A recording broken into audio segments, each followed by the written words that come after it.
dodge this.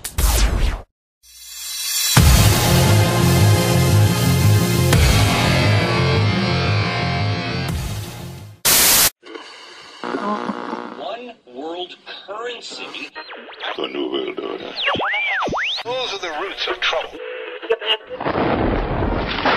I imagine that right now you're feeling a bit like Alice, tumbling down the rabbit hole. Let me tell you why you're here. You're here because you know something. What you know you can't explain, but you feel it. You felt it your entire life. That there's something wrong with the world. You don't know what it is, but it's there, like a splinter in your mind, driving you mad. It is this feeling that has brought you to me. This is your last chance. After this, there is no turning back. You take the blue pill, the story ends. You wake up in your bed and believe whatever you want to believe. You take the red pill, you stay in Wonderland, and I show you how deep the rabbit hole goes. All I'm offering is the truth, nothing more. For we are opposed around the world by a monolithic and ruthless conspiracy that relies primarily on covert means for expanding its sphere of influence, on infiltration instead of invasion, on subversion instead of election, on intimidation instead of free choice, on guerrillas by night instead of armies by day. It is a system which has conscripted vast human and material resources into the building of a tightly knit, highly efficient machine that combines military, diplomatic, intelligence, economic, scientific, and political operations. Its preparations are concealed, not published. Its mistakes are buried, not headlined. Its dissenters are silenced, not praised. No expenditure is questioned, no rumor is printed, no secret is revealed. But I am asking your help in the tremendous task of informing and alerting the American people. And now, welcome to another episode of Down the Rabbit Hole. Here's your host from federaljack.com. It's Popeye. Ladies and gentlemen, welcome to another live edition of DTRH. It is March 17th, 2015. Yes, I am back live tonight. I took off a few nights last week. In fact, I took off the entire week last week. I had to get caught up on some work around my house. As you all know, I recently moved and lost my wife in the past 6 months. So sometimes, over the course of like the next, I'd say at least 6 months to 8 months, I will once in a while have to take a week off in order to get caught up on everything, because I have to do everything around my house myself, plus all of my duties as radio show host and webmaster of federaljack.com. So, plus any investigations I do on the side, plus any little projects and stuff I do. So sometimes from time to time, I will take a day or even both days of the week off and either air rebroads or special broadcasts. So I have a bunch of special broadcasts that I've done off air coming up for you guys in the next few months. It's going to be an interesting time here at DTRH. So make sure you stay tuned every Tuesday and Thursday, 7 p.m. to 9 p.m. Eastern Standard Time here on the Truth Frequency Radio Network, truthfrequencyradio.com. And I want to plug really quick, federaljack.com obviously is my site. And in case you all want to go listen to my archives, any of my older shows, you can find them all over at popeyeradio.com. Very simple, easy to remember, popeyeradio.com. You can go and download all of my archives that are there for free. That's the entire point of having them all up there. So, what am I going to get into on tonight's broadcast? I'm spending the full 2 hours here on tonight's broadcast covering the topic of the California drought. Now, I'm sure many of you out there are aware as to what's going on. Some of you may not be aware as to what's going on. So we're going to discuss that tonight. And then I'm going to show you evidence. And this is one of the things I worked on last week. That's why I brought up the fact that I was even off last week. It's because one of the things that I took off to do was make another documentary. Now, many of you who have been following my work for years know that I make mini-docs, sometimes even full-length 2.5 hour long documentaries for YouTube. I've done so for years. And they're not like put together all sloppily. They're very professional looking, very clean. but it takes time to do all that. And unlike some video editors, some guys like to storyboard their stuff and lay it all out, and they sit down and they go over it, and they'll write copy for it, which is the text that they read. I don't do that. When I make a video, I lock myself in my studio and I start my process, and I don't come out until I'm done. Sometimes it takes 8 hours, sometimes it takes 10, sometimes it takes 12. It is what it is. But that's the way I work. Anyway, so I locked myself in the studio this whole weekend because I spent a day and a half doing research and collecting all of the stuff that I wanted to use, and then I spent about 8 to 10 hours just editing it and putting it together and creating the video. So what is this video that I created? Well, I dropped the link in the chat already, and I'm going to do so again right now as I'm chatting with you all. I'll drop the link into the chat, okay? And, of course, it won't let me because it says it's spam, so I'll have to do it later because I already put it in. If you go to federaljack.com, it's right up at the very top on the front page, right at the top under featured articles. The title of the article is, "The California Drought is Being Created on Purpose Through Weather Modification." The California Drought is being created on purpose through weather modification. It also happens to be the title of tonight's broadcast. Now, I know some of you are going to be like, wow, Popeye, really? Weather modification? You think we have the power to control the weather? Although I've talked about this ad nauseum on my broadcast before. And as of, a month ago, I had Mike Murphy on. We were discussing geoengineering.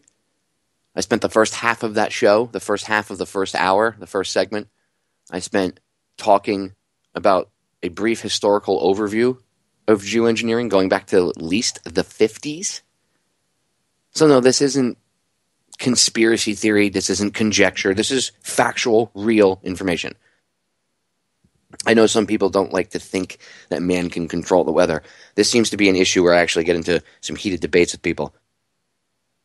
Usually, somewhere along the line, somebody's religious beliefs will not allow them to believe that we can do this.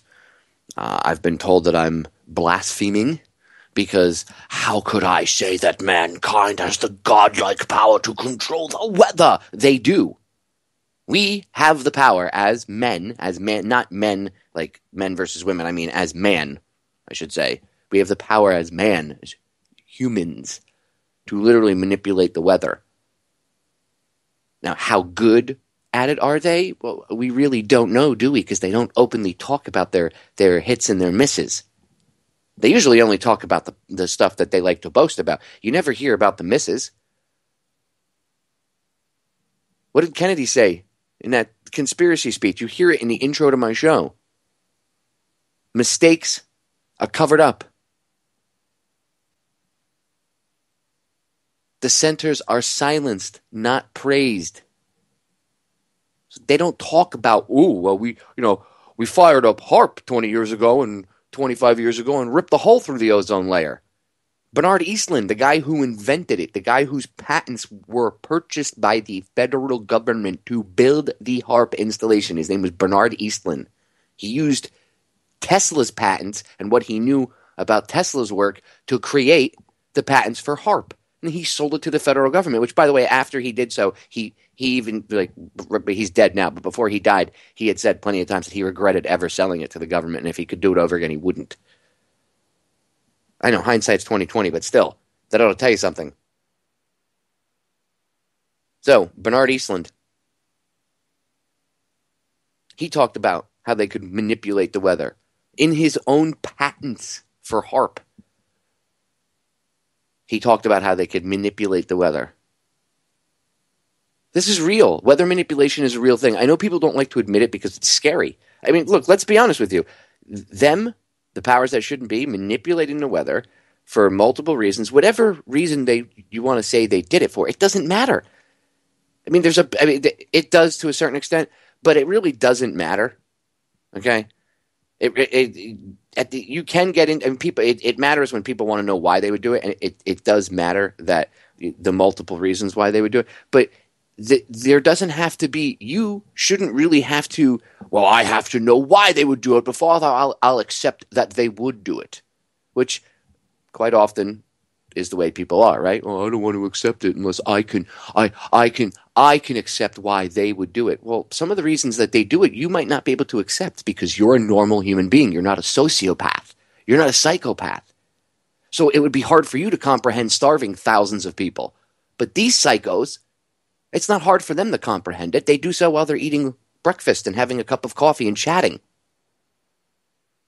They're eating a bowl of non-GMO Frosted Flakes, I may add. And as they're eating their bowl of non-GMO cornflakes with their non-GMO milk or almond milk or soy milk or whatever the hell they pour on their flakes, they're very calmly having coffee and talking to each other about starving entire populations, killing thousands of people. I know the general public really has a problem with this. They have an aversion to talk. Your chemcharts, they spray things in the sky. You can see they're spraying stuff in the sky. It's very clear and evident. It's right in your face. It's like we're standing on a train track, and some of us can see the train coming down the tracks, like 2-3 miles away. You see the light, and you can hear the horn. And we're trying to tell everybody else, hey, we're on the tracks. Maybe we should get off. A bunch of us get off the tracks, and we're yelling at our friends, come on, get off the tracks. And everybody else is just standing there. No, there's nothing wrong. That's not a train. That's the moon. That's not a train whistle. That's a car horn. La, la, la, la, dancing with the stars. La, la, la, la, la. Meanwhile, the train is just bearing down on us. Just wait. You think this is bad. If they keep manipulating the weather, it's only going to get worse. Anyway, I'm getting off on a tangent. So, the California drought being caused by weather manipulation. And again, just look up geoengineering. They have weather modification treaties. They have a treaty going back to the 70s. I've talked about this ad nauseum as well. It says they can't use weather weapons against each other, but they can use weather weapons inside their own country. So that we can't use weather weapons on other countries, which I'm sure that goes on too. Please. When was the last time our psychos in power ever... Geneva Convention? What's that? Torture? What's that? Indiscriminate warfare and killing? What's that? So who's to say they wouldn't violate a weather modification treaty? Anyway, so they're allowed to do this stuff inside their own borders. Now, I'm going to play you evidence when we come back, because we got a break in about 15 minutes. Let me see here. We have about 15 minutes, right? Yeah. When we come back from the break on the second segment of the first hour, I'll start to play, because I'm going to play the audio from the documentary that I put together for you guys tonight. Because the evidence that is presented is very damning. Now, I didn't get into, the reason why I'm doing this as a broadcast tonight is because I also want to get into the particulars of the drought itself, the effect it's going to have on the country and the citizens and everything else. I wanted to go over all that. And I didn't get into that in the documentary because the doc was already like an hour long.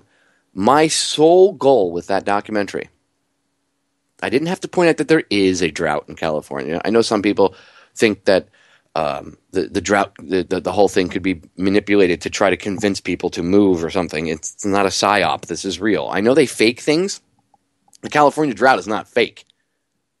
You can't fake all of that water disappearing from the reservoirs. I mean, you could Photoshop stuff if you wanted to, but how do you actually Photoshop things out of reality when you could walk down to the reservoirs and the rivers yourselves and see there really is a drought? This is a problem. And don't think, by the way, that the governments are going to prepare you in any way, shape, or form for this. It might be talked about on the mainstream, but they're not really talking about this on Fox or CNN or MSNBC, are they? They're not trying to tell people, hey, you know what, look, we all need to prepare, stop. Like, I would be down, and I hate the cities and towns coming in and telling people what to do, but I would be down if they told everybody you're not allowed to water your lawn anymore. It has to be gardened. Got to turn your lawn into a garden. This isn't about, you about a police state, Popeye? No, I'm about survival of the human species. And if you want to survive, we're going to have to start growing our own food. It's that simple. Okay, California produces a ton of this country's vegetables and fruit. You do realize this, right? No? No? None of you realize how much fruit? I'm being kind of sarcastic when I say that. I say that because I've had this conversation with people, and they're like, what are you talking about? The heartland. In the Midwest, isn't that where, isn't like the heartland of the country, like Kansas, don't they grow everything out there? No! No! I'm going to read you something from Michael Schneider's Economic Collapse blog. Let me read you the percentage of food that comes from California alone, just so you understand that this is really a problem and how the far-reaching effects of it. Now, I'm not a fearmonger. I never come on my radio show. In 4 years I've been doing radio, I've never come on ever once and been like, oh my God, the sky is falling, Chicken Little, blah. I'm going to tell you what, this is unnerving. And I'm not selling you Tangy Tangerine or some survival pack or some other crap. So I'm not making any money off this. I'm telling you, I am genuinely freaked out by this. Not good. Like, I'm already making preparations now. I live 3,000 miles away. I'm building gardens in my backyard. Not that I wasn't going to before, but now I'm putting double time on it. Because that's going to be the only way we have any food. You like eating onions? You like carrots, ladies and gentlemen? How about peaches? How about strawberries? Well, peaches come from Georgia, Popeye. 84% of the peaches in this country come from California. Yeah, 84%. 99% of artichokes. 99% of artichokes. 44% of asparagus. 2/3 of the carrots. 2/3 of the carrots. How many of you go to Whole Foods? Or Sprouts? Or whatever other place? Maybe Fresh Market if they have veggies there, depending on the one in your area. How many of you go there for food? How many of you go and get carrots at these places? Or bell peppers, or cauliflower, or broccoli? Guess what? 2/3 of those carrots that you see on the shelf in Whole Foods, gone. In fact, probably most of them, because most of the stuff in Whole Foods comes from Cali. So the entire vegetable section in Whole Foods would be gone. Produce, gone. Half of bell peppers come from Cali. 89% of cauliflower. 94% of broccoli. 95% of celery. 90% of the leaf lettuce, which, by the way, people also use lettuce to feed other things other than themselves and make salads. How about rabbits? How about other animals that eat this stuff too? Doesn't just affect us, it affects the rest of the ecosystem. I wonder if anything's going to die off because of this, besides the human species. 83% of romaine lettuce. 83% of fresh spinach. 1/3 of the fresh tomatoes in this country. 86% of lemons. And yes, a large portion of tomatoes do come from Jersey. Ugh. Anyway, 86% of lemons. 90% of avocados. Good thing I have an avocado tree in my backyard. 84% of peaches. 88% of fresh strawberries. And 97% of fresh plums. And there's other areas like Rio de Janeiro and São Paulo in Brazil are going dry too. They're experiencing a horrible drought. So you have all these different places around the world that can produce food. So it's not only in the United States, you have other places that are having drought problems too and are going to face food shortages. Don't think there's not going to be food problems because of this. I know you all laugh at the crazy preppers. Oh, you and your powdered milk and your toilet paper. Ha ha ha. Yeah, who's laughing now? Looks like they're the ones that are smart. You need to be prepared, ladies and gentlemen. Your world as you know it is going to drastically change in the next year. Whether or not you choose to believe that is irrelevant. It's going to. You can't continuously have this drought that California's having and year after year and just expect everything is going to be hunky-dory. That's not the way it works. That's not how reality works at all. And I'm not trying to scare you, ladies and gentlemen. I'm trying to tell you this level-headed and very calmly because I want you to understand that you need to prepare yourselves. I would be remiss in my duties if I didn't tell you to get your shit together because it's coming. It's that simple. It's not the end of the world. Oh, my God, fire and brimstone, and California's going to slide off the map, which that could very well happen, too. They're saying that California is way overdue for a huge earthquake. And I don't know, a week and a half ago, 2 weeks ago, the percentage went up. That's a whole side issue. That state produces a large portion of the food for the rest of the country. If the rest of this country wants to stick their head in the sand and go, la la la la la la la la la la la la, not my problem, la la la la la la la, doesn't affect me, la la la la la la, it's going to affect you. If you live in California currently, it's already affecting you, even if you don't know it. And it's going to get worse. You have to make an exit strategy. Not everybody has to pack up and leave, but I would suggest that if you are not prepared, or you don't think you can get prepared in the next few months, and I mean ASAP, then you need to think about whether or not you can viably stay in that state. Now, that takes a lot for me to say that, but I've been researching this hardcore, hence why I did the documentary. I wouldn't have put this stuff together and even exposed that the drought, I would have exposed that the drought's being man-made, but I wouldn't have put all this stuff together and done this and done the show and exposed all of this if I didn't believe it were real. If I thought this was all hype, I don't get paid for this. I don't get clicks. I'm not a click whore. I don't have advertising.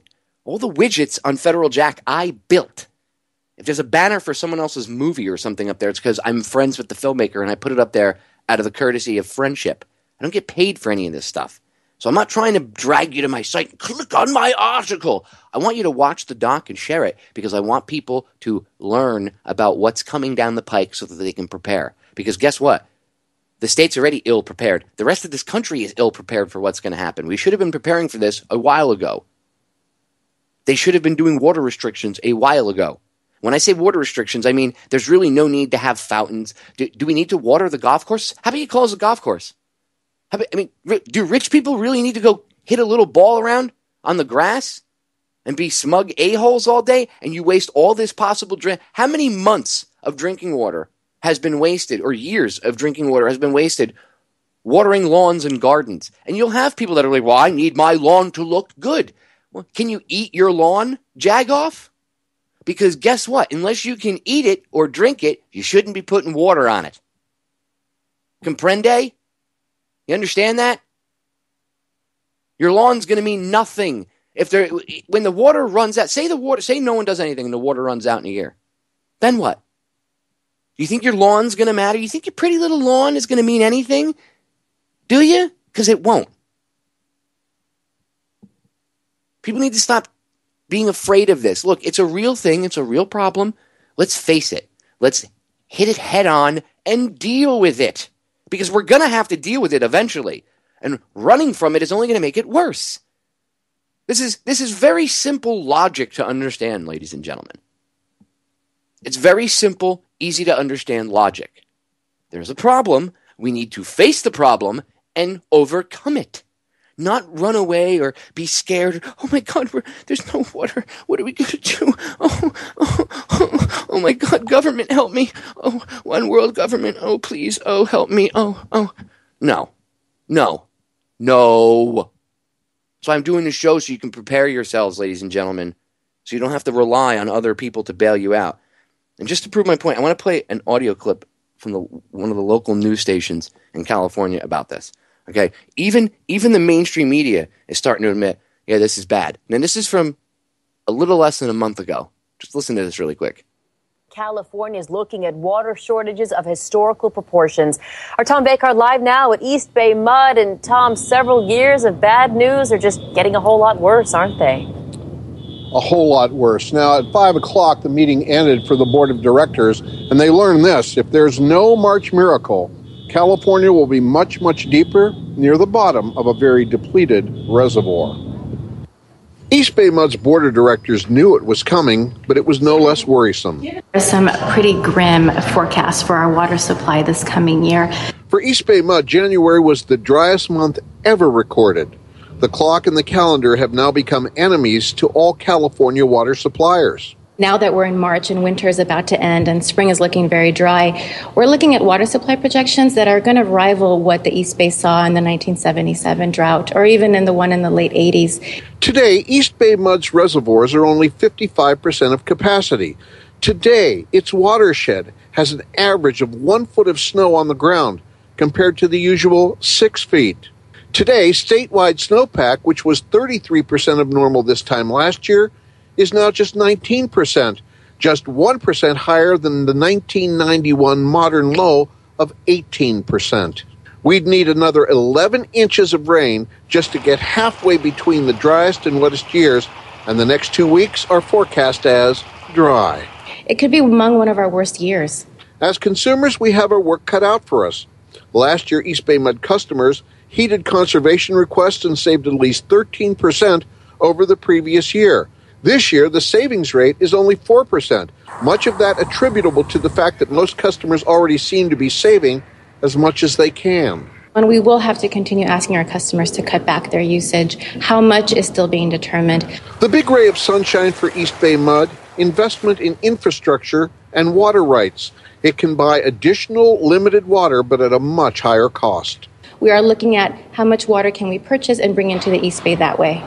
Even more worrisome, what happens next rainy season. Going into another dry winter in 2016 would be unprecedented. The weather, gorgeous and grim, sunny and bleak if it doesn't start raining. Tom Bakar, KTVU. There you go, ladies and gentlemen. So the reason I point this out, using a mainstream media clip, is to show you that, look, they're admitting it. They're telling you.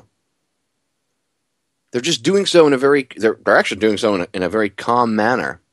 And oh, don't worry, they're investing in infrastructure and water rights. Too little, too late. You need to start preparing, ladies and gentlemen. I'm not trying to scare you. I'm trying to help you. You got to face the facts. Sometimes things are bad. You know what? If we act like adults, we use a little bit of logic, and don't act out on emotion, we will get through this no matter what.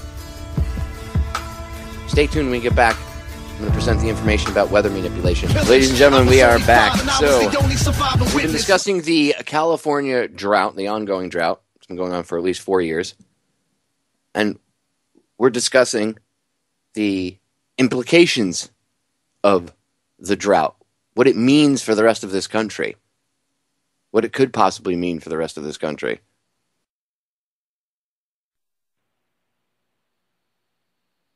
Look, I'm not trying to scare you. I'm not trying to instill fear porn in you. This is a reality. It's scary. The reaction you have to it is natural. Running out of fresh drinking water, running out of good food to eat because of piss poor planning and weather modification and psychos, yeah, that's kind of scary. Anxiety building. It happens because it's a real worry.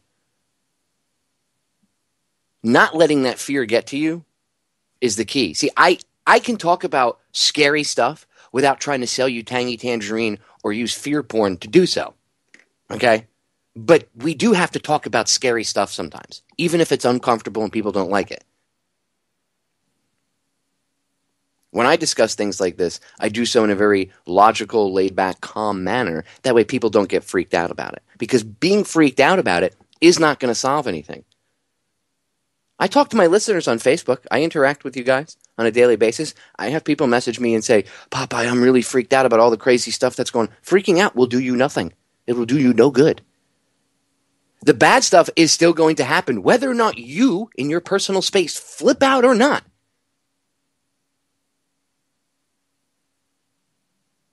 Your reaction to it is not going to stop it. So flipping out emotionally and running around screaming and shouting with your head on fire is not going to do anything.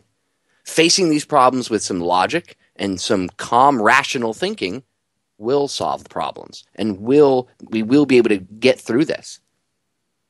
You know what? I hope we have a massive monsoon season all of a sudden, unprecedented, and it rains for 6 months and it fills up every reservoir in California, tenfold over, and, there's green plants growing all over the place and nobody starves ever again.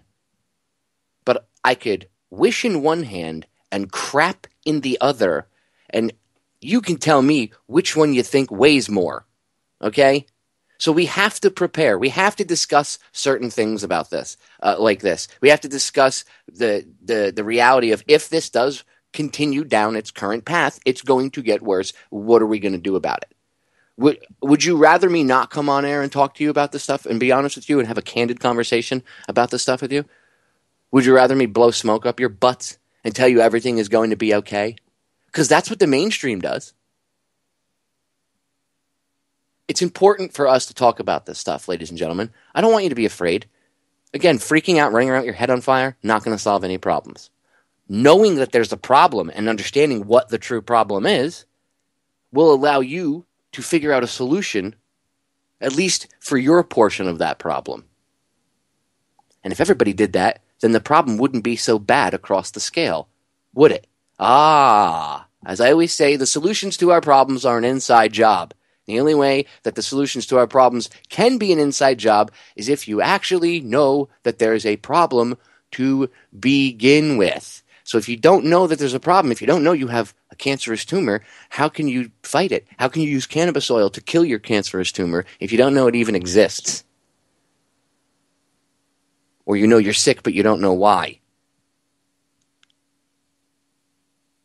So I don't want you to be afraid of any of this. Anything I present to you, I don't want you to be afraid. I don't want you to run around going, oh my God, it's the end of the world. Calm your moans. Just calm yourself. Seriously. It's not going to solve any problems. It's going to make things worse.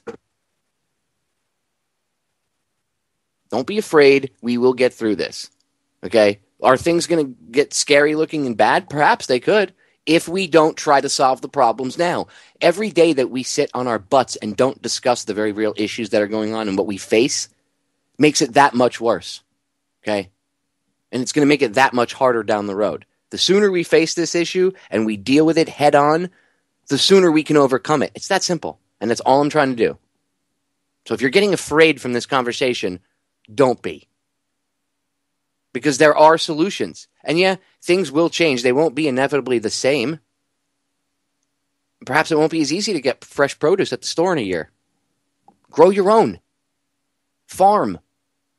If you have a big enough piece of land, turn it into like a mini farm. If you have just a small backyard, turn it into a backyard garden. Do whatever you have to do. Be the change. So if you're going to things are going to change. So, okay, if things go bad, right? What do? We just run around and, oh my God, we're going to die. No. You go, okay, well, we're going to have to solve this problem. How do we do it? Well, how about we start personal responsibility? How about we start growing our own gardens? There's a step. Build your own little greenhouses in your backyard if you have to. Well, Popeye, that takes a lot of work. Okay, well then, how about you starve? Or you wait online, like in the Soviet Union, for toilet paper for 10 hours to get some carrots to hopefully make a stew. I mean, this is what could happen, and this is a very real possibility. So, I mean, we don't have to deal with that. It's like quantum physics. Studying quantum physics, when you don't find that particle until you actually measure for it in that spot. Right? You create your reality. Well, we don't have to create that reality. We don't have that, okay? We can modify the outcome and have a different reality, but we need to be aware first. It's that simple. And I would be remiss in my duties if I came on air and I was talking about some other crap that every other radio show host talks about and didn't come on and just have a straight-up conversation with you people. I'd be remiss in my duties. And I would be disappointed in myself. So that's the way it is. I don't want you being afraid listening to this stuff because fear is not going to get you anywhere. Do not be afraid. Do not run around.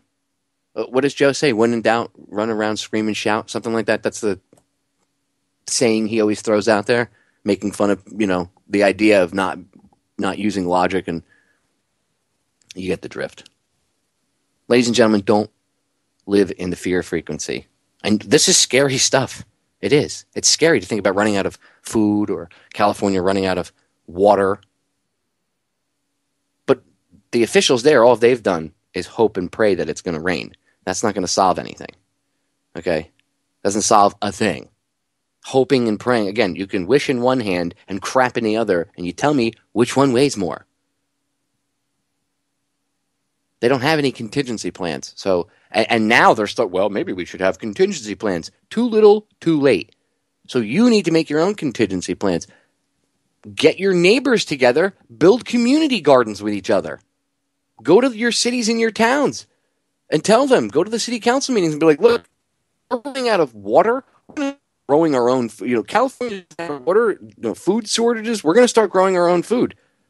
You have to go, and if the towns are like, well, we want lush green lawns. Hey, geniuses, do you want to eat? Because you can't eat your lawn. You're not a cow. You can't eat your grass and survive. Okay? That's the way it is. It's that simple. You have to be that change, ladies and gentlemen, and the only way you're going to do that is if you're fired and you know what's going on. So we have to have these very real, uncomfortable, scary type conversations sometimes. But I do it a little differently. I sit here and I talk to you. I don't yell and scream and try to offer you some solution from my online store that doesn't even exist. Because I don't do that. That's not how I roll. Because Tangy Tangerine or some other garbage, okay, is not going to solve the problem of the California drought. You going out and perhaps, I don't know, taking some personal responsibilities and growing your own food in your backyard, that'll at least offset the problems from the drought. And then looking into it, like with the geoengineering aspect, that has to be covered. That has to be talked about and exposed so people understand that it's being done on purpose. So that way when their call for a one world government or some sort of totalitarian dictatorship because of this, and what other rules and laws that they would use as this crisis, like Rahm Emanuel said, you never let a good crisis go to waste, right? So they would use this to pass whatever other laws too.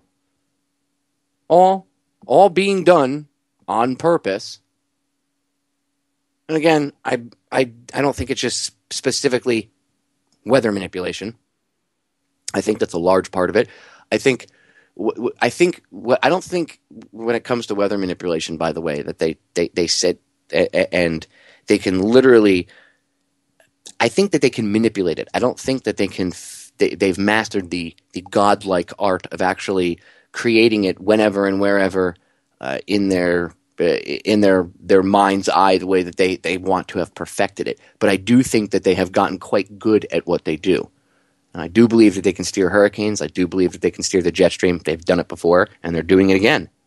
I mean, the jet stream is a large part of this problem. It's moved. Oh, well, it's global warming. It's cow farts and SUVs and hairspray. But if you pay Al Gore money, the jet stream will come right back. He already talked to it. I'm sure Al has the jet stream on a hotline. Jetstream, we've almost got the carbon credits. You can move back when we tell you. Get ready. I mean, asinine thinking. These guys are just trying to make money off of a problem, and they're going to use it to push a one-world government. Remember, the idea is to control the population. What did Kissinger say? You control the food. You control the population. You control the entire world, because everybody needs to eat. Everybody might not have a car, so controlling oil only controls things to a certain extent. But control of the food supply? Well, that's completely different, because everybody needs to eat. Everybody needs to have sustenance. Everyone, all of us need food. Every single one of us. So, as Kissinger said, you control the food, you control the population. That's one of the many reasons they're doing this. Anyway, I want to get into the documentary because now that I've ranted for like the past 10 minutes, I was originally going to play it in 2 segments, but I'm going to have to play it in like 2.5 to fit it all in. But I want you guys to hear the evidence and how I put it together and presented it, especially for the people that are newer to the broadcast and may not have heard many shows about geoengineering or weather manipulation. This isn't crazy, kooky science fiction. It's actually real. They've been doing it since the 50s. and I urge you to go back and listen to the show I did last month. It's from February 3rd of 2015 about geoengineering and weather manipulation with filmmaker Michael Murphy. And I got into the first segment of the broadcast. I did a brief historical overview of weather manipulation and geoengineering for the new people, the people that are new to this whole topic, of chemtrails, geoengineering, weather manipulation. So go back and listen to that show and just do as much research as you can on this subject. And don't just because you saw a video on YouTube be like, okay, this person, obviously they know everything. Make sure you do your research. Use a little bit of discernment, ladies and gentlemen. But again, be open-minded as well. They're not just quote-unquote ice crystals and contrails. With that being said, I'm going to get to the audio, and then in about 12 and a half minutes, I'll pause it for the break, and then when we come back in the second hour, I will continue it. So here we go. Again, you can find the article over on federaljack.com. It's titled, "The California Drought is Being Created on Purpose Through Weather Modification." And if somebody would be so kind as to grab that link and drop it in the chat for the other chatters, because the chat room won't let me put it in again because it says I'm spamming it too much. So, California Drought is being created on purpose through weather modification. Here we go. Hello, ladies and gentlemen. It's Popeye from Down the Rabbit Hole, PopeyeRadio.com, and FederalJack.com. Putting this video together really quick just to show you something. I want to bring up a very important topic. The drought that's going on in California, this ongoing drought that's been going on in California since 2011. And I am going to show you in the following video how that drought is being manipulated on purpose through geoengineering, through weather modification. Now, there are multiple reasons and outcomes for doing things like this. There's never just one reason, and I will go over the multiple reasons during the video, and I will show you pieces of evidence from myself and other researchers backing up my synopsis. So first, let's get into the drought that California is going through. Now, I'm sure you have all heard the latest news. It's March 15th, 2015 currently, and I'm sure you've all heard the latest news that a NASA scientist came out recently the other day in Newsweek and said that there is not enough water in California to last more than a year, and there's going to be strict rationing. And a lot of people could initially say, oh, well, this is just people fear-mongering, but this is actually being picked up by the mainstream media. And this has been an ongoing problem and been something that's been warned about for a while because of this drought. And one of the major problems is the people on the ground, the politicians, the people in charge, the bureaucrats, they have not prepared for such an event. They have not prepared their people. They have not prepared the citizens of California for such an event, and they have not urged the people of California to prepare for such an event over the past couple of years. And it doesn't matter if they start preparing tomorrow, there will be more problems than there would have been if they had started to prepare last year or the year before. So they're going to have to come up with some more solutions, and they're going to have to do so much faster. Now, there's plenty of things you can get into, like the huge desalination plant that they're building over there, which I've been saying for years that they should be building desalination plants all over the world instead of spending money on bombs, rockets, and missiles that chase people down corridors and around hallways. And instead of building laser weapons and more stuff to kill people with, perhaps the money should be spent by these governments around the world to build desalination plants all along the coasts. Even if you had to put them inland to protect them from tsunamis or earthquakes, you could still build these plants and provide clear, fresh drinking water to many people around the world that actually need it, and that would solve many problems. Anyway, getting back to the drought in California. Now, they are, by the way, building this huge desalination plant out in Cali currently, and hopefully that will help alleviate some of the problem, but still, the major portion of the problem is it has not rained. They have not had a lot of rain. And if you don't have enough rain to replenish the reservoirs and the rivers and everything else, well, you're going to have a drought. Now, I know they get some of the water from Southern California gets some of the water from the Colorado River, but that still doesn't help the center part of the state, nor does it help the northern part of the state. And even the Colorado River is only good for a certain percentage of water. You still need the other water from the northern half to flow down through the state. So let's get into the evidence to support my hypothesis, and not just mine but others, that the drought in California is being done on purpose via weather modification, otherwise known as geoengineering, which is very real. You can go look up, they've actually had conferences where these people, these scientists, these geoengineers actually admit that they are actually doing what we are saying that they're doing. This is not just some mythical thing that we're making up. We're not just conspiracy theorists. We're conspirators. First, I'm going to play a clip from CBS News, which anybody with half a brain knows should be called the CIA. Literally, CBS is crawling with CIA, but that's a complete another separate side issue. Anyway, I'm going to play a clip from CBS News that they recently released about 2 weeks ago. They came out with, and it's titled right on their website, which I should take a screenshot of, "Ridiculously Resilient Ridge Responsible for California Drought." So they're blaming this ridiculously resilient, as these scientists are saying, high pressure ridge that's blocking moisture from coming in. Where have I seen that before? Oh, that's right. It's happened before in history where a high pressure ridge stopped moisture from coming in and caused a drought in California. And back then it was surmised that it was done by man.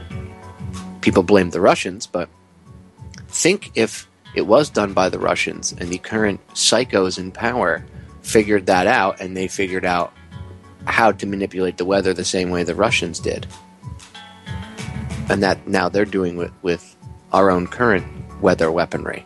Remember, there's actually a UN treaty that goes back to the 70s that states that they can't use weather weapons on each other, but they can use weather weapons inside their own countries, on their own people. They're allowed to test them and use them. So who's to say that they're not purposely causing this drought in California? And as I said, there are multiple implications as to why they would do that, and we will get into that. But first, let me show you this clip from CBS where they admit that this high-pressure ridge is stopping the moisture from coming in and getting to California as it should. And then I will present the evidence that that high-pressure ridge is man-made and that man can manipulate the weather, and that it is completely possible.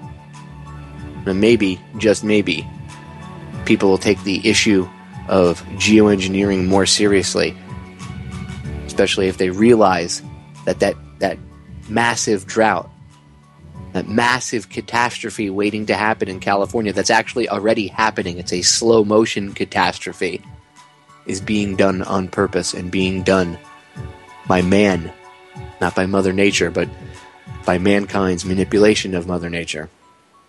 So here we go. First, the CBS clip. Flip side to all of this is record warmth in the West, mid-50s in parts of Alaska this week, and it is dry there. 93% of California is in a severe drought. Here's Ben Tracy. This time-lapse video shows the mountaintops of Squaw Valley, California. There's so little snow, next month's World Cup ski event had to be canceled. Nevada's Lake Mead Reservoir, which provides water for 20 million people, is less than half full. And in Oregon, the snowpack on Mount Hood is so low, farmer John Laraway fears water rationing come spring. Growers may have to go on a schedule basis where they can't irrigate as much. We've never had to do that on this side of the valley. Scientists blame what they call a ridiculously resilient ridge of high pressure off the coast of California. It's been blocking winter storms and keeping temperatures above normal. Eric Bolt is a government meteorologist. I think it's unprecedented because we are seeing the warmest temperatures we've seen on record. Often a high pressure will start to shift back to the west and we start to see colder storm systems moving through our region, but that just doesn't happen the last 2 years. Northern California did get several inches of rain earlier this month, but mountain snow is what matters most. The spring snowmelt provides a third of California's water, helping fill the state's nearly empty reservoirs. The latest snow survey found the Sierra snowpack at just 12% of normal. Government scientists are now predicting a 4th straight year of drought out here in the West, and it's even dry in Hawaii. 50% of that state is now in a drought.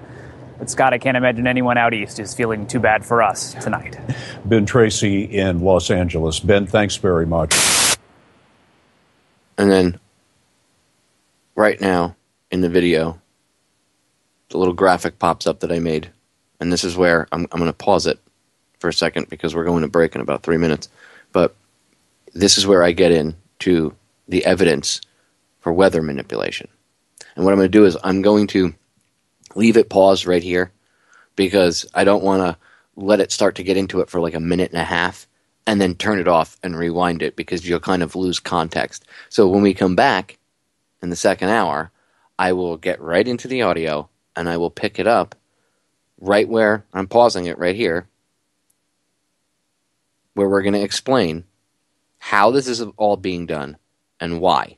And when I say we, you're going to hear audio from Aaron and Melissa. You're going to hear audio from my interview with Michael Murphy, with Michael and I talking. And then you're going to hear audio from, of all places, a History Channel presentation that was put out probably about 3 or 4 years ago. It was one of those shows that these things are put together by companies. Joe knows what I'm talking about, like America's Book of Secrets and all that stuff. The same company puts a lot of these together, this production company, and then they do so at the behest of the History Channel. And they put together this series called, I think it was called That's Incredible, if I remember correctly. And it only lasted for 1 season. And they talked about weather modification, cloaking, all sorts of stuff, real Terminator robots. And I put up the Terminator robots one and the weather manipulation one on multiple YouTube channels. And over the years, both of those have gotten my channel taken out. They've, via copyright strike. So I will I'll drop the link in the chat room. You can download the full, 40-minute long episode from the History Channel about That's Incredible, about weather manipulation. I have it archived. I'll let you guys, I'll drop the link so you guys can download it. You can go over to federaljack.com/vids, federaljack.com/vids, and just look up weather warfare, using weather as a weapon, I think is what I titled it, and it's down towards the bottom, and you'll see it. And you can download that. You can also download the from that same directory, the video, the California drought is being caused by weather manipulation. So with that said, we have the break sneaking up on us, ladies and gentlemen. Stay tuned. 3 short minutes. When we get back, I will pick it up right where we're leaving off with the evidence of how they manipulate the weather. This is Sparta! Make sure to go over to PopeyeRadio.com. PopeyeRadio.com. PopeyeRadio.com. That is where all my archives are for free. Download them. Spread the information, ladies and gentlemen. As I always tell you, the solutions to our problems are an inside job. We will be right back in 3 short minutes. Ladies and gentlemen, we are back with hour number 2 here on tonight's live edition of Down the Rabbit Hole. I am your host, Popeye, from federaljack.com and PopeyeRadio.com. It is March 17th, 2015, and tonight I have been discussing the ongoing drought in California. Now, I urged you in the first hour to educate yourself, take personal responsibility, start gardening. That's how we're going to be able to at least mitigate what's coming down the pike. Now I want to get into the evidence of geoengineering. Now, I briefly played the intro to the video that I put together, titled, again, you can hear it over at federaljack.com or on YouTube, but the main link is at Federal Jack with the YouTube video and everything, plus the link to download the high-quality version of it, which you can just download to your computer, your tablet, your phone, whatever, and watch it whenever, stream it, put it on your TV, show people. It's important. The title is The California Drought is Being Created on Purpose Through Weather Modification. Again, any of the listeners would be so kind as to throw the link a few times in the chat. You guys are awesome. And by the way, I do appreciate all of you in the chat and all of you out there that are listening that are interactive. And whether or not you're in the chat or whether you just, I know a lot of times people, even if they're not in the chat, they email links and stuff that I've seen emails thrown together. People will forward me a copy of stuff that they do while I'm on air. So I appreciate all of you that do that and chat with each other on your social networks and in the chat rooms and on Twitter and everything else while we're on air, and you guys share links and everything and interact with each other. That's the base model of how we're going to solve all the problems, by the way, is interacting with each other and building that again and being good with one another. So good on all of you. I love all of you because you guys rock. So I just wanted to throw that out there. Anyway, let's get back to the audio. When I paused it, I was just getting into the evidence of how they manipulate the weather. So the rest of this segment and for a good portion of the second segment is going to be the audio from the documentary. Again, you're going to hear Aaron and Melissa. You're going to hear from people like Brooks Agnew, Dr. Brooks Agnew, who's on this network. You're going to hear from Nick Begich. You're going to hear from me, and you're going to hear from Michael Murphy. So stay tuned. Get your notepads and your pens out. Start taking some notes. Here we go. Here's the audio, again, from the California drought is being created on purpose through weather modification. We are about 10 minutes and 19 seconds into the video. We are right at the spot where you're going to start to learn how they can manipulate the weather. Nikola Tesla was an eccentric genius and was widely seen as the great rival to Thomas Edison. Around 1891, Tesla invented the type of towering transformer coils still in use today to generate high-voltage currents for studying electricity. It was Tesla who developed alternating current, the electrical current that we use to power our homes and appliances. It was also Tesla who put man on his quest to control the weather. He developed a chilling theory for controlling the weather using extremely low-frequency waves, or ELF waves. If you've been to a rock concert and felt the low-frequency vibrations of the music pounding from the speakers, ELF waves are similar to that. ELF waves are low-level electrical currents that are discarded from electrical power lines, electrical wirings in our homes, even electrical equipment in our cars. These are normally emitted at levels so low that they won't harm you. Tesla theorized that if ELF waves could be beamed into the ionosphere, in the upper reaches of the atmosphere, man could change the course of weather. The ELF waves would create heat, altering the molecular structure of the ionosphere, pushing it out into space. When you heat a certain region of the ionosphere, it literally pushes it up and creates what would look like a column of space, and the lower atmosphere then rushes in to fill that space, and as it does, it changes the flow of jet streams within the region, pressure systems, and in that respect, it could manipulate weather. What this means is the heated ionosphere acts like a giant dam, rerouting the path of the jet stream. The jet stream flows between 6 and 9 miles above the Earth's surface and reaches speeds up to 300 miles per hour. The jet stream is a focused, high-velocity rope of air that moves billions of gallons of water around our world, like a giant river at 50, 60,000 feet up. It moves all the water around our world for rain, for storms. This is the lifeblood of planet Earth. Could Tesla's theories help create a new generation of covert weather weapons? It was the Russians that were creating this signal. Perhaps it's already here.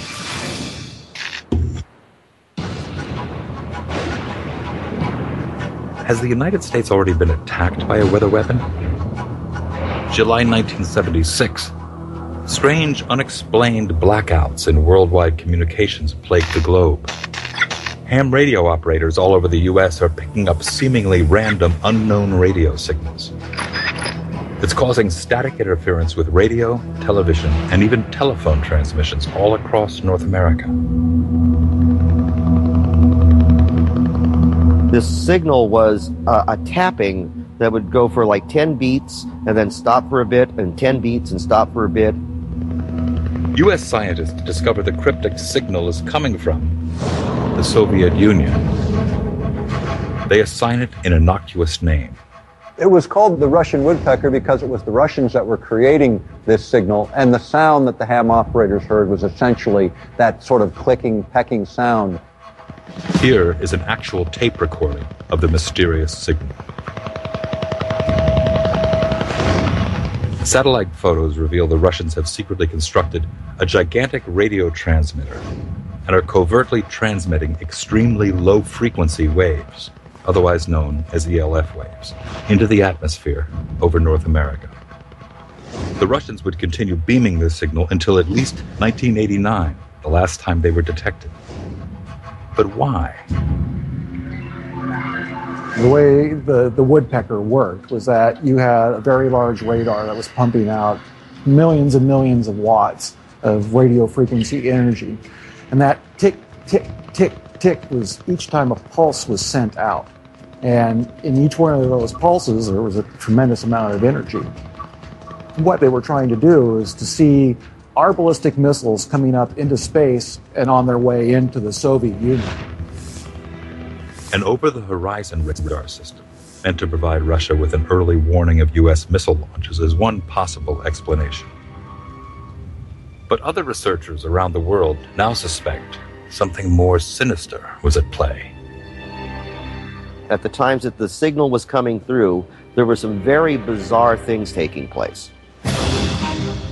In 1982, a report by Pentagon researcher El Ponte alleges the Russian woodpecker's signal is actually creating layers of artificial ionization in the upper atmosphere, which means it could have been bending the jet stream and altering global wind patterns, just as Nikola Tesla had theorized nearly 100 years earlier.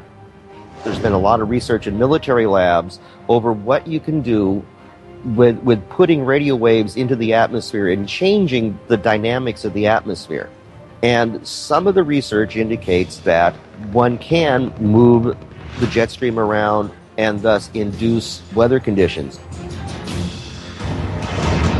Was the woodpecker yet another Cold War weapon directed at the U.S.? Turns out while the woodpecker was in operation, something very strange began happening. From 1987 through 1992, California experienced the most severe drought in the state's history. Crops and livestock were dying. Food prices were escalating. People were terrified. Scientists were baffled. Growing up in Northern California, I remember this drought very well. I remember just how scared everybody was because of how dry it was, how low the humidity was, and how easy the fires were started. It was scary. Some researchers believe the cause of California's drought was a mysteriously stalled high-pressure system 800 miles off the state's coast, blocking the usual flow of moist Pacific air from coming ashore. An extremely unusual atmospheric anomaly. This is the jet stream in the early 1980s. High-altitude winds gently pushing moisture towards the southwestern coast of the United States. The arrows indicate winds blowing in an easterly direction. But according to NOAA, the National Oceanic and Atmospheric Administration, between the years of 1988 and 1992, during the California drought, an anomaly occurs in the jet stream. The winds appear to change direction, blowing east to west instead of west to east, indicating the jet stream coming into the west is suddenly much weaker than normal, causing a drought. By 1995, the jet stream returns to normal. The Soviets deny any involvement in weather warfare. Still, believers feel the denial is not surprising. In fact, it's expected. One of the significant elements of weather warfare is the plausible deniability angle to it. You can't really attribute it to anyone at all because you don't know if it's just the weather or if it's some more sinister military application that you're being subjected to. If you can trigger nature to do the work for you, you can raise covert wars, which our country and many others are famous for, and yet have the deniability that goes along with it. Weather experts from NOAA and from the National Weather Service can't explain why the jet stream anomaly occurred. Perhaps it's all just a part of Mother Nature's unpredictable ebbs and flows. Still, it's no coincidence that the United States began building its own mysterious array of antennas in February 1992. They are located in Gakona, Alaska. The project is called Harp. HARP is the High Frequency Active Auroral Research Project, originally a joint effort of the Air Force and Navy in cooperation with a number of academic institutions. It is today the world's largest radio broadcasting station, but it's not designed to broadcast for human ears. It uses a unique patented ability to focus the energy coming out of the antenna field and injects that energy into a spot at the very top of the atmosphere in a region called the ionosphere. HARP is comprised of 180 antennas, approximately 72 feet tall, linked together to function as one giant steerable antenna. Steerable because it can aim millions of watts of ELF waves into one tiny patch of the atmosphere. The amount of energy we're talking about here is 3.6 million watts. To give you an idea of what that is, the largest legal AM radio station in North America is 50,000 watts. HARP is 72,000 50,000 watt radio stations injecting their entire output into a spot that's about 12 miles across by about 2.5 miles deep by about 90 miles up. This is where HARP is pointing. It's an area located roughly 300 miles from Anchorage. The U.S. military says HARP is merely being used to study the physical and electrical properties and behavior of the ionosphere for both civilian and defense purposes. But another theory has surfaced. The intense energy being beamed into the sky by HARP is actually heating up the atmosphere, causing weather changes. HARP is being used for weather modification. The military's own record proves it. They've admitted it within their own documents, and yet they still deny it to the public. Dr. Brooks Agnew has researched ELF wave technology for the past 30 years and is convinced HARP's effect on the ionosphere does alter the weather. HARP couldn't affect the jet stream directly, but indirectly it could, because if you push the ionosphere out into space, then the stratosphere just under the ionosphere has to move to fill in that gap. When it moves, it could pull the jet stream with it, thus rerouting it hundreds of miles, changing the way water moves through our atmosphere. Dr. Agnew has devised a demonstration to show how HARP could manipulate the atmosphere. So what we've done is we've got a cloud generator up here. It's an ultrasonic nebulizer. It's going to create real water particles, just like you would find in a cloud. What we're seeing now is we're actually filling this chamber with microscopic water particles. You can see that it's almost completely filled with water vapor. It's beginning to condense a little bit on the sides, just so that you can see the detail. We've got a nice dense fog, just like you were sitting inside a cloud at 50,000 feet. At the bottom of the cloud chamber, Dr. Agnew has constructed an ELF wave transmitter, a miniature version of HARP. We're only using 100 watts. It's perfectly safe. When Dr. Agnew turns on the ELF wave transmitter and begins shooting ELF waves into the simulated cloud, the cloud begins to move up to the top of the chamber, taking the moisture with it. If you get down low enough, you can actually see a clear layer above the antenna. It is actually pushing these water particles up, and that's exactly how HARP works. What we've done is we've not only pushed the cloud off of the HARP antenna, but as you can see, our cloud is almost completely gone inside. HARP does exactly the same thing. It ionizes the particles, pushes them out into space. HARP is one of several ELF wave transmitters located all over the globe. The United States owns and operates 3 of them, one in Gakona, Alaska, another in Fairbanks, Alaska, and one in Arecibo, Puerto Rico. Russia has one in Vasilursky near Nizhny Novgorod, and the European Union has one near Tromsø in Norway. Working in tandem, these transmitters could potentially alter the weather anywhere in the world, changing the jet stream's course entirely, triggering massive rainstorms or droughts. Even hurricane steering would be possible by heating up the atmosphere and building up high-pressure domes that could deflect or change the course of hurricanes. The U.S. government is firm in its position that HARP is just an atmospheric research facility.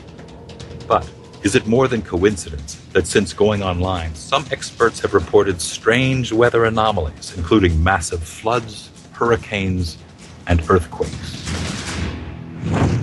Hey guys, it's Melissa and Aaron. Hey everybody. And there's all this stuff going on right now with Ebola and midterm elections and blah, blah, blah, blah. But honestly, none of that stuff really matters and all pales in comparison to some of the bigger things that are actually going on right now. And one of those big things is this continuing drought in California, which they're talking about metering private wells. It's gotten to the point now where these cities all along the coast are putting up tattletale apps for people so they can drought shame their neighbors. So you have people like this guy, drought shaming. Actually, this is a broken water main or something. That makes sense. But other people leaving their sprinklers on, they'll tweet out their address and try to get hate thrown their way. And this guy here actually makes videos of neighbors who leave sprinklers on at night and the water leaks down to the sidewalk. And in this video, he actually put the wrong address from what's in the video. But I mean, these people are going to get $500 a day fines, up to $500 a day for this kind of stuff. And none of these people who are drought shaming, I mean, maybe this one really angry guy here who is talking about the broken water main, which obviously they're there to take care of. But, I mean, nobody's standing outside of Nestle at their plant outside of Sacramento, sucking 80 million gallons of water a year off of Sacramento to sell it, you know. No one's drought shaming all the CAFO lots. Beyond that, you have something else that's actually going on. And it's been documented by several people, one of which is the Harp report. He has done some really good work to show how this drought is engineered, how the weather is being manipulated. Something they've been able to do for decades now. People are still trying to argue that that's not happening. If you've ever seen the movie Chinatown, there's lots of corruption and definitely money to be made from creating a drought, selling water to people in drought conditions, and furthermore, crop insurance and betting on the weather with weather derivatives has become a big secret market for those at the top. And this guy here, the Harp report on YouTube, he has shown extensively how they are manipulating the weather off the coast of California to keep this drought going and have been doing so for months and months now. And now it's this record-breaking drought, right? I'm just going to play a little clip of this video. Okay, it's October 22nd, 2014, and there's a whole lot of hidden geoengineered aerosols going in west of California, and this is strictly to maintain the California and Nevada drought. There's this small postage stamp area of heavy chemtrail aerosols sprayed right at daybreak, and that's not the only area they were spraying. But these vertical bars here hung together all day today. Can you see that? And by evening are basically on the California coast. These ones here are designed to not only stop the storms in this area, but also to hold this powerful jet stream flat, because these clouds are trying to coil up into a low pressure and then move into California. These aerosols here and here are designed to maintain this high pressure. And that's just one example of one video that he did. But he's actually done a whole series, as you can see over here, multiple videos. I think there are 6 parts on how they used HARP on an island off of Baja to kill Hurricane Norbert. He mentions multiple times in here that it's this Isla Guadalupe. I'm probably saying it wrong. Off of the coast of Baja. It's the HARP transmitter on that island. And then somebody from Metabunk came and tried to argue that there is no HARP transmitter on this small island. Somebody down here actually put, for what it's worth, I tried putting this on Metabunk, but it didn't make it through the administrator. I was actually shocked, as I figured they'd have something on this. So Metabunk likes to debunk anything having to do with any kind of person talking about weather manipulation, chemtrail phenomena, any of that stuff. They've been on our videos before. They love it. Even though it's been a pursuit of the military for decades and decades, for Even though sure. it's on record. A major stay during the Vietnam Oh, War. big time. It's ridiculous. Okay, it's on record. Come on. So he's talking about this Harp transmitter off this tiny island off the coast of Baja.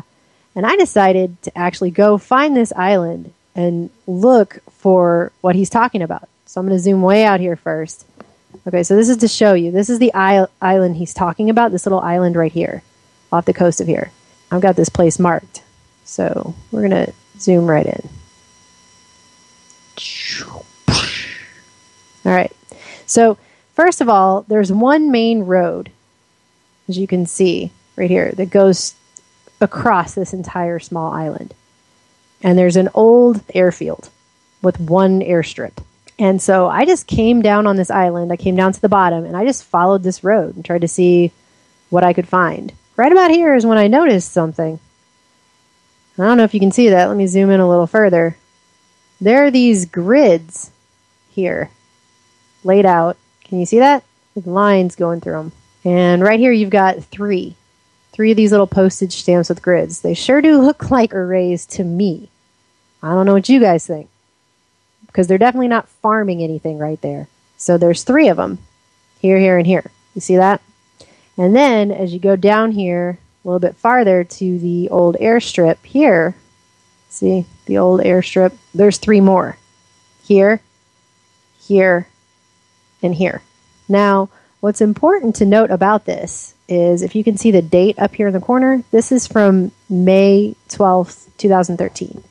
If I go all the way back to 2005, there's nothing here. Okay? If I move forward, 2006, nothing here. 2007, nothing here. And the next time they took a picture, 2013, bam, you have these here. Here, and here. These were also put in sometime in that time frame, because going back, again, here's this same area, 2005, there's nothing. 2006, nothing. 2007, still nothing. 2013, and suddenly you have them. So when that guy says there's a transmitter here, I'm pretty sure this is what he's talking about. Unless you can tell me what these postage stamp grids are. I mean, they look like every radar array I've seen pictures of. It's incredible. If you watch the guy's video, he gives a great explanation. But what's really unfortunate is Ken Caldera and the other leading geoengineers have admitted openly in their AAAS presentations for government science and everything else at the Council on Foreign Relations that the geoengineering that's being proposed and is de facto going on can cause droughts. And while you would hope they'd want to make it rain for the benefit of everyone, unfortunately, it's a society where no good crisis goes to waste, and they really know how to make money off of broken eggs, broken farms, and we may be seeing right now what an intentional byproduct drought is from the real weather modification that's going on.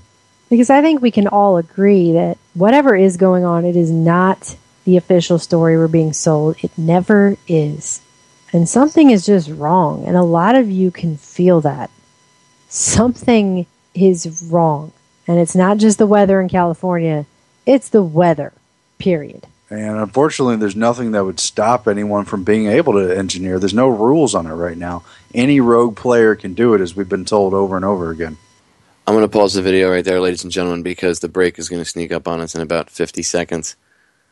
When we come back on the other side, I will pick it up right where we're leaving off in the video, and I will finish the rest of the audio, which includes a section that I cut out from my interview with Mike Murphy, where we talked about all this, and Mike gets into the technical details of this.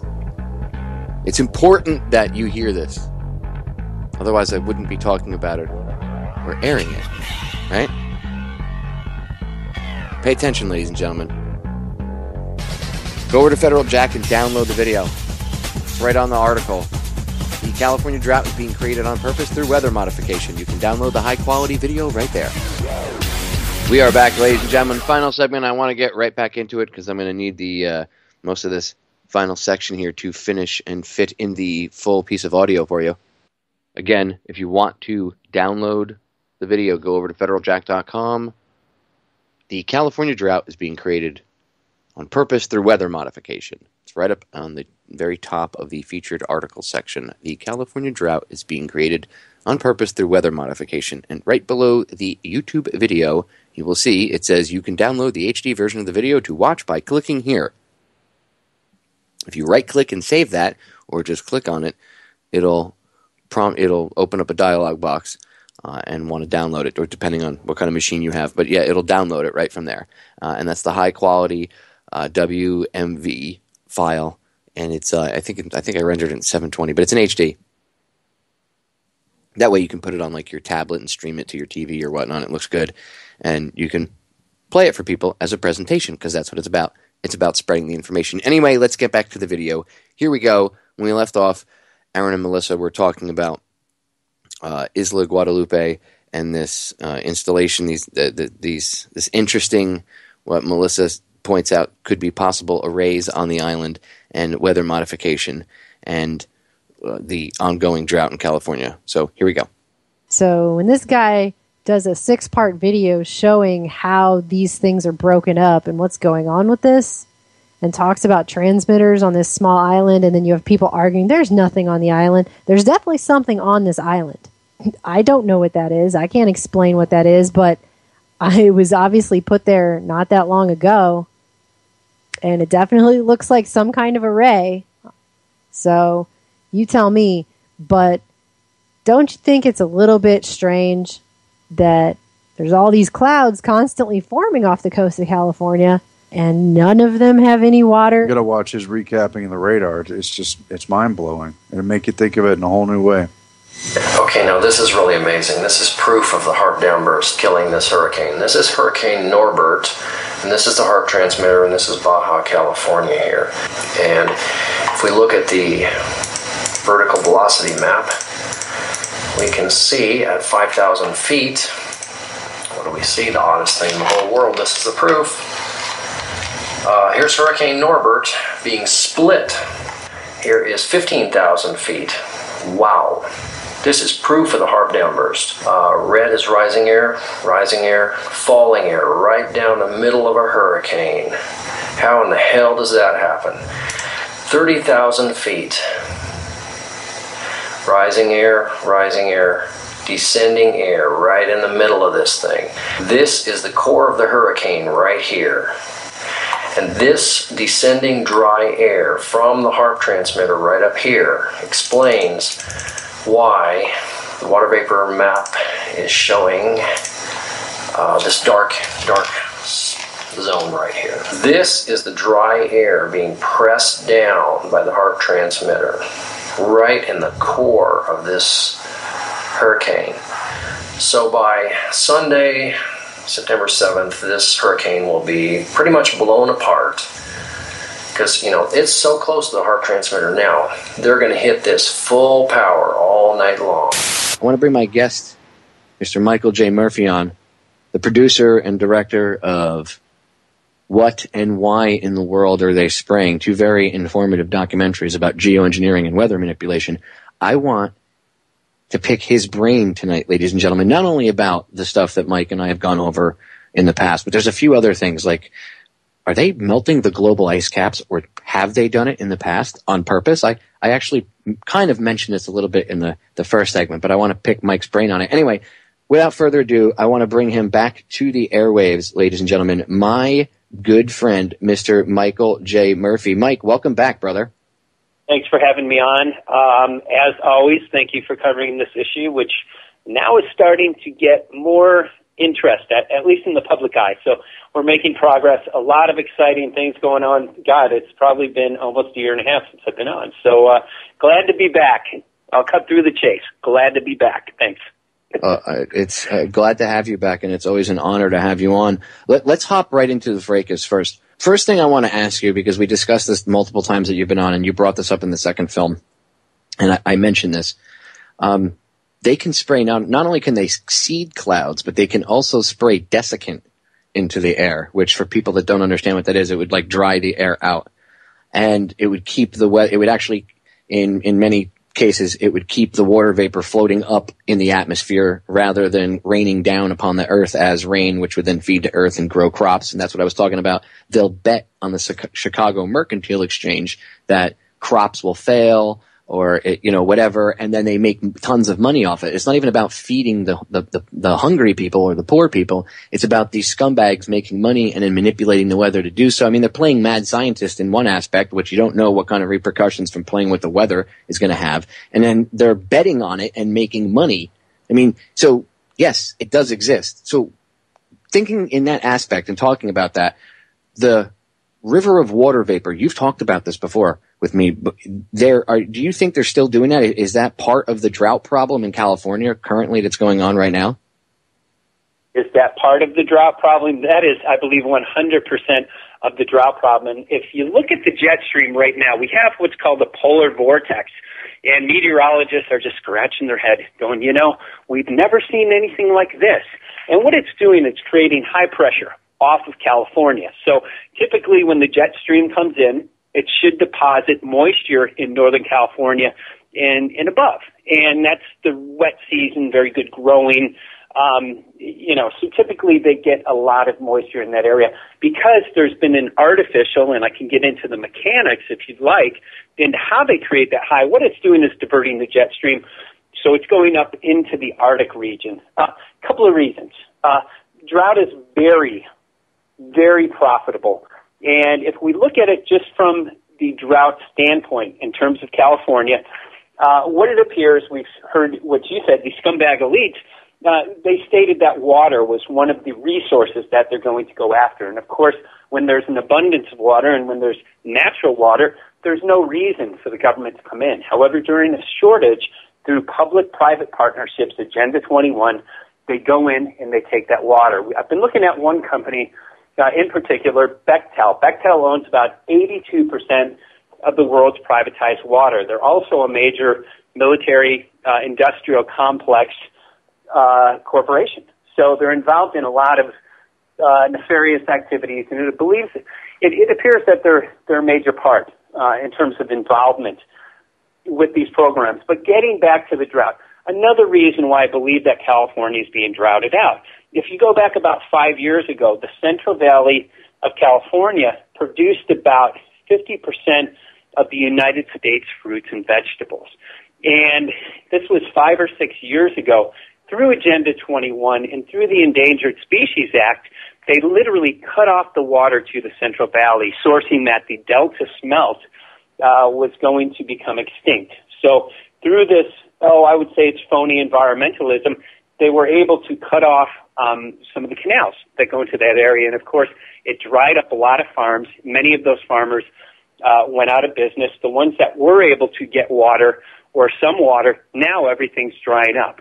What does that do? Well, it dries up 50% of the fruits and vegetables in that region, dries up food prices. But what it does, if you look at it from the standpoint of global government, it makes the U.S. interdependent with other countries. So now we are interdependent. We're getting avocados from Chile. We're getting things from Mexico. We're importing all of these fruits and vegetables. And because of that interdependence, what does that do? Well, you get a UN or some other global body that says, wow, U.S. is getting fruits and vegetables and trading around the world. We have to create global governance. So I believe that's another reason for that. But if you look at the article that I just wrote, and this was, I would say, one of my very important article because it's the direction that we're going. It's called Geoengineering and the Deliberate Melting of the Arctic. And I want to get in, before I get into why I believe the jet stream is being diverted into that area, I think it'd be probably a good idea to go into this article, and then we'll get into what my theory is in terms of why the jet stream is up there. But, Popeye, there's no question that the jet stream is being diverted into that area. And what's happening? It's going up into the Arctic, bringing all of this warm moisture into the Arctic, and now I'm in the Midwest, and I've been here for about 10 months. I was in California, in Maui, Hawaii, very warm climates. Now I'm here in the Arctic, cold Chicago, with about 17 or 18 inches of snow on the ground. It's a unique experience, but it's very cold. And one of the reasons for that, and it was a very cold summer, I did grow up here as a child, but the jet stream is diverting. It's going into the Arctic, and then, of course, its natural rebound brings it back into the Midwest. So we're getting all of this moisture, and we're getting very cold temperatures. Again, a very cold summer and very cold past, I believe, 18 months from what I'm hearing. So a couple of reasons for that. But would you like me to get into the article, Geoengineering and the Deliberate Melting of the Arctic? Yeah, and if you want, you could also get into the mechanics of how they're keeping the water vapor and everything up there. You can get as detailed as you want. I'll tell you how long we got before break. We have about 11 and a half minutes, so you can have the floor until we go to break if you need to. So whatever you want to pick up first, the mechanics, or if you want to get into the article. You know what, probably the mechanics, because I think that will give the audience just a good idea of how the aerosols react. If we go back to geoengineering programs, if we look what we're finding and what we covered and what and why in the world are they spraying was massive amounts of aluminum, barium, and strontium. These are considered the chemtrail geoengineering footprint. So scientists started taking rain samples, and I'm really cutting through the chase. There are a lot of details here that I could get involved with, but I think it's important to move on. And I think your audience is pretty well versed on this. We've been on several times, and I think they're more awake than most audiences. But now, anyways, this chemtrail geoengineering footprint, what we found the most of was aluminum. And when I wrote my first article, which was What in the World Are They Spraying? It actually led to the first film. I uncovered aluminum being found in rainwater tests, and of course, that article came out of me being at the American Association for the Advancement of Science meeting. That was a geoengineering conference. And geoengineers for a long time have been talking about spraying sulfur into the sky, and the idea was to mimic volcanoes, right? So volcanoes spew up sulfur and many other things. And what they noticed when there were huge eruptions throughout history, it would cool the planet because the sun would be blocked out. So here are geoengineers at the meeting. They're talking about putting aluminum oxide for the first time. Ding, ding, light went off, or light went on in many of our heads, and we said, wow, that's what we're finding in the rainwater tests. There's the link to geoengineering. So geoengineers state aluminum would be a very effective metal and very toxic to human health in both ecosystems. That's why we're seeing ecosystem collapses and aluminum-related illnesses. These are nanoparticles that they're spraying. So when they put them up there, they say, oh, maybe a couple of years, but they absolutely come down into the air that we breathe. They pass right past the blood-brain barrier because they're nanoparticles, about 1/10 of a micron, if not smaller. So they're very small, and that makes them even more toxic, but we can get into that more. But aluminum, so they say aluminum, again, is lightweight, and it's very reflective, so it would be a very effective particle to put into our sky. What we found, it's also a very effective conductor. So what they have the ability to do, and we'll get into the desiccants. You can spray barium. Barium has a couple of different applications. Barium is a desiccant, so you can actually kill a storm and utilize other technologies. You can also spray black soot, something that has been admitted. It's a form of geoengineering to build clouds, or as you said, to be used as a desiccant to destroy clouds. So there are a number of different things and different technologies. And you can even, with the Harp system, you can take a storm and you can change the ionization, and the storm will fall apart immediately. So Scott Stevens spoke about that. He was a 20-year award-winning weatherman, and he came on and he was very well aware of the chemtrails issue and how geoengineering relates to our changing weather. Of course, everybody's aware that our weather is dramatically changing. So getting back to this, so a storm front can be built depending on what you put into a storm. Certain particles will actually act as what's called cloud condensation nuclei. So the idea is putting these particles into the sky, and typically when we have moisture that builds, moisture will evaporate, let's say over the ocean. Eventually it will rise and combine on other water molecules, and eventually when it gets heavy enough, it'll fall as rain. These particles, they can put certain particles up there so the moisture will hold on for a longer time, thus building a storm. So Now, again, you can create a river, sort of, the idea is to create a stream of moisture and direct it just as you would a river, depending on what you spray into it. But what's very interesting to me was the idea of aluminum oxide, okay, and the fact that it's a conductor in our sky. And what we noticed, about 12 hours, sometimes 24 hours ahead of a big storm system, those were the days when they trailed the most, back and forth, literally blocking out the sun. Those are the days when people had burning eyes, irritability, nausea, headache, complaining of a lot of respiratory issues.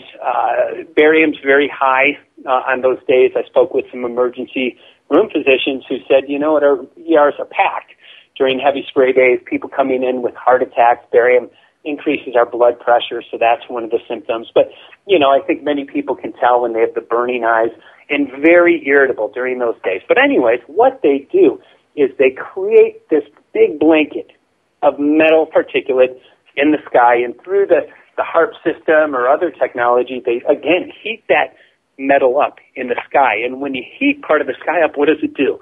It raises up. And when it raises, it literally creates a low-pressure vacuum. So sky goes up, it sucks storms right into certain regions, or, in the case of California, out of certain regions. So it's a very effective and very basic technology in terms of how you can control weather in certain areas. So it's very concerning to us, though, because it's very destructive. And, of course, when you divert a jet stream in one area, there's going to be an offset in another area. And back in the 70s, scientists were talking about this, and they were talking about the species extinction rate possibly going through the roof because, again, certain insects, certain aquatic bugs, and even certain animals need a natural rain pattern. And when that's diverted, you're going to have all kinds of offsets. And that's absolutely what we're seeing right now. I'm not sure what the extinction rate is, but it's literally through the roof, and I can get that number for you next time. So, Popeye, just based on that, it's a big concern. But we looked into, of course, you spoke about people making money on this. So when we produced Why in the World out this spring, we looked at various reasons for weather control. And I think, like most people, when I first heard about it, I said, why would anybody want to control the weather? It doesn't make sense. And that was what kind of, that was when the light went on, because I started asking questions. And I started getting answers, which really concerned me. And at the very least, like you said, people can make money on it. And the idea is, we went to Chicago and we interviewed a trader, and we spoke about weather derivatives. And my jaw dropped, because literally weather is being traded on the Chicago Mercantile Exchange.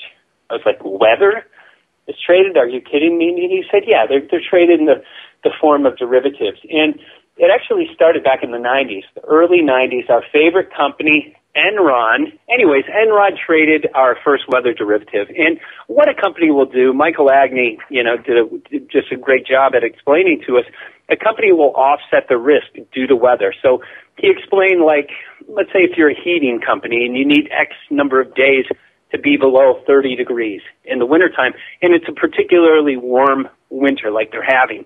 Well, a company has the ability to offset the risk by purchasing these weather derivatives.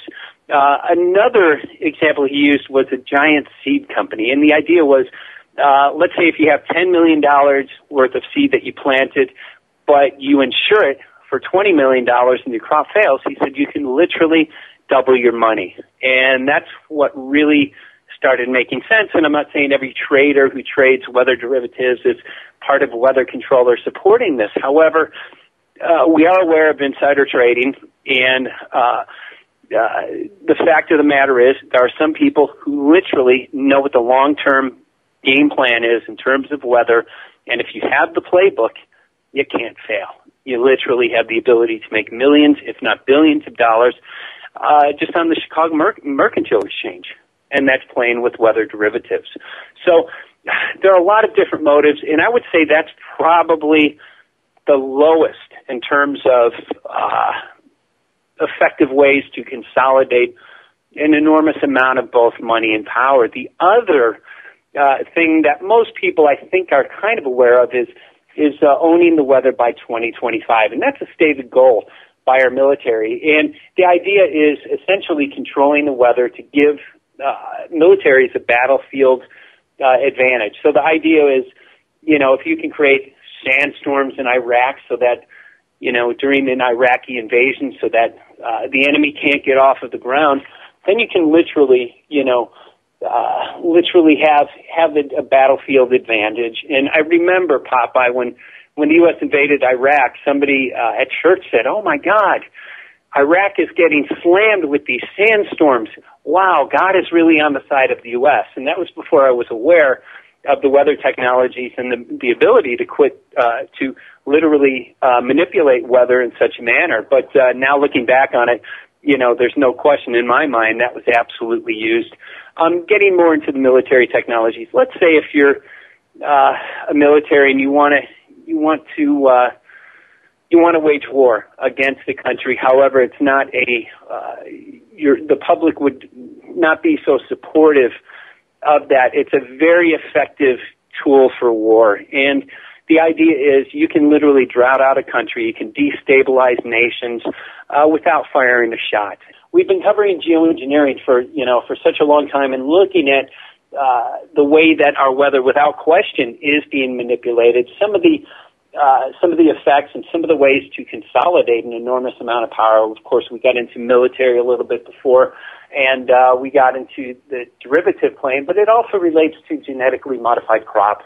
And the idea is if you create a drought in a certain area, crops won't grow. You can actually, there's a new seed. It's an abiotic, stress-resistant, genetically modified seed, which will grow in this new environment that's created by geoengineering. So abiotic stress is anything that stresses the soil. It's heavy metal contamination. It's too much moisture, fungal overgrowth because our sun is blocked out now. The earth is receiving 20% less sunlight.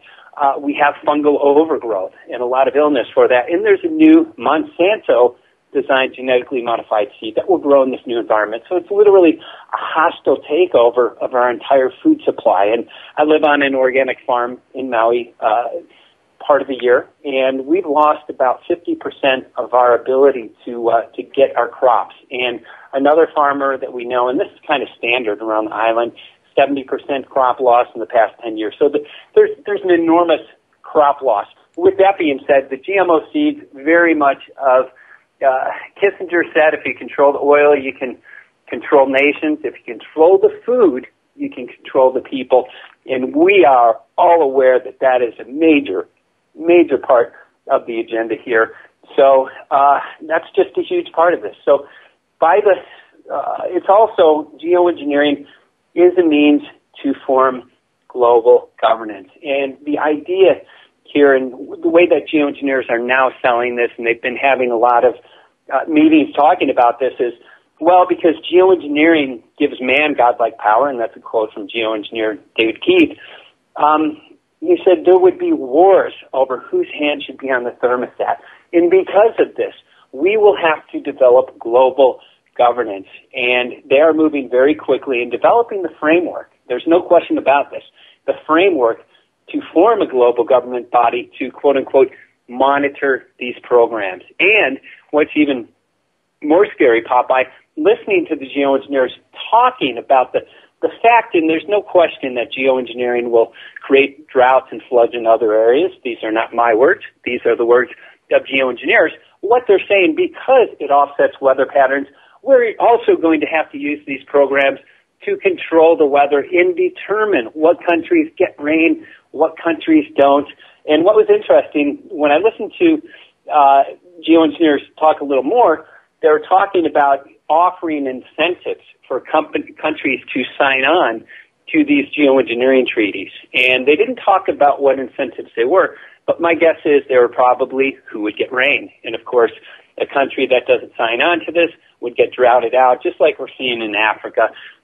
You had mentioned Iran and a number of other things. And I don't know if I mentioned this before, but Defense Secretary Cohen had mentioned, and I believe he was with Ronald Reagan, or this was back in, I think 82 or 89, mentioned the fact that there's a new type of eco-terrorism and that they have the ability to create floods in certain areas, change our weather, and even create earthquakes. So there's no question this technology exists. It's just not being promoted on your Fox News or your NBC News and everything else. And if people really, I think, understood the gravity of this issue and how damaging these programs were, I think we would have a revolution tomorrow. And I wholeheartedly agree. Ladies and gentlemen, we are out of time. Remember, I do not present this information to you to cause you fear or to freak you out. You need to know what's going on so you can prepare yourself and you can adapt and overcome. As my drill instructors once said to me, I will not set you up for failure.